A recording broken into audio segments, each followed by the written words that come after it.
Assalamualaikum sahabat. Pernah tidak ketemu orang yang gelarnya berderet, wawasannya luas, bicaranya daging semua, tapi rasanya kok bikin hati nggak nyaman, suka merendahkan, atau malah licik mengakali aturan. Di sisi lain, ada orang yang mungkin pendidikannya biasa saja, bicaranya sederhana, tapi kehadirannya menenangkan. Jujur, amanah, dan lurus hidupnya. Leluhur kita di tanah Jawa punya nasihat emas yang sangat relevan dengan fenomena ini. Ora kabeh wong pinter kui bener. Tidak semua orang pintar itu benar. Dan ingat, ora kabeh wong bener kui pinter. Dulu saya pikir kecerdasan atau IQ adalah segalanya. Tapi makin ke sini, makin saya sadar bahwa pinter, cerdas secara kognitif. Dan benar, lurus secara moral spiritual adalah dua hal yang berbeda. Dalam khazanah Jawa ada ungkapan, minterno wong bener kuwi luwih gampang, tinimbang bener ke wong pinter.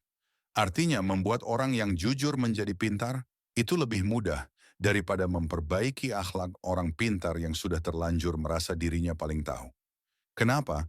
Karena biasanya ego intelektualnya sudah terlalu tinggi, hatinya keras, dan sulit ditembus nasihat. Secara ilmiah, ini bukan omong kosong.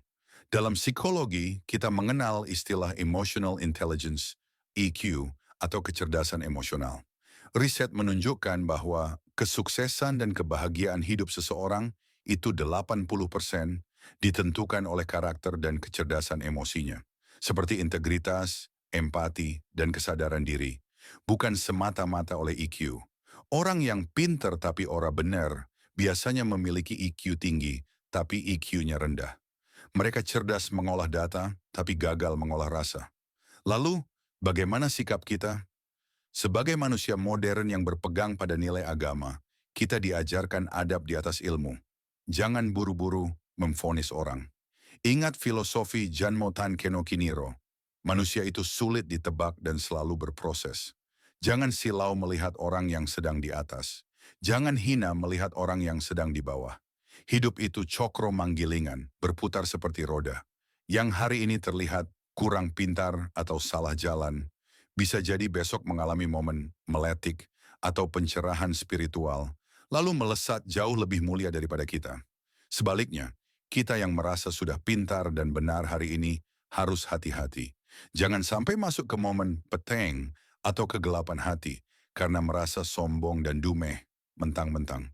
Jadi sahabat, target kita bukan cuma jadi pintar, tapi jadilah orang yang pintar lan benar. Cerdas akalnya, tapi juga bening hatinya. Kalaupun harus memilih dan belum bisa dua-duanya, jadilah orang benar dulu. Karena kebenaran hati adalah wadah terbaik untuk menampung ilmu. Semoga kita selalu eling lan waspodo, tetap tumbuh, tetap membumi. Wassalamualaikum. Bukti dukung ilmiah, scientific backing. Berikut adalah landasan ilmiah dari naskah di atas. 1. Konsep pinter tapi ora bener versus emotional intelligence, EQ.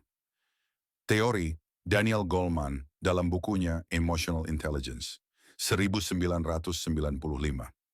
Penjelasan. Goleman mematahkan mitos bahwa EQ adalah satu-satunya penentu kesuksesan. Ia membuktikan bahwa kecerdasan kognitif tanpa dikawal oleh kecerdasan emosi seperti self-awareness dan integritas seringkali melahirkan individu yang sosiopat atau gagal dalam hubungan sosial. Korelasi Jawa ini sejalan dengan konsep rasa dalam budaya Jawa dan pentingnya benar, karakter akhlak di atas pinter, kognitif. 2. Konsep Janmo Tankeno Kiniro, manusia berubah versus neuroplasticity and growth mindset. Teori Carol Dweck growth mindset dan konsep neuroplasticity dalam neuroscience. Penjelasan, otak manusia bersifat plastis, bisa berubah seumur hidup. Seseorang yang hari ini terlihat bodoh atau jahat, secara biologis dan psikologis memiliki potensi untuk berubah total jika ada pemicu, belajar, trauma, hidayah. Korelasi Jawa mendukung pitutur bahwa kita tidak boleh memvonis, judge masa depan orang lain, karena manusia adalah makhluk yang becoming, sedang menjadi berproses. 3. Konsep jangan buru-buru menilai versus fundamental attribution error. Teori Lee Ross Social Psychology. Penjelasan, manusia punya bias kognitif yang disebut fundamental attribution error. Kita cenderung menilai keburukan orang lain sebagai karakter asli mereka. Contoh, dia telat karena dia pemalas. Padahal bisa jadi itu karena situasi. Contoh, dia telat karena ban bocor. Korelasi Jawa, ini adalah penjelasan ilmiah dari Sawang Sinawang. Apa yang kita lihat di luar belum tentu mencerminkan kedalaman batin atau situasi asli seseorang.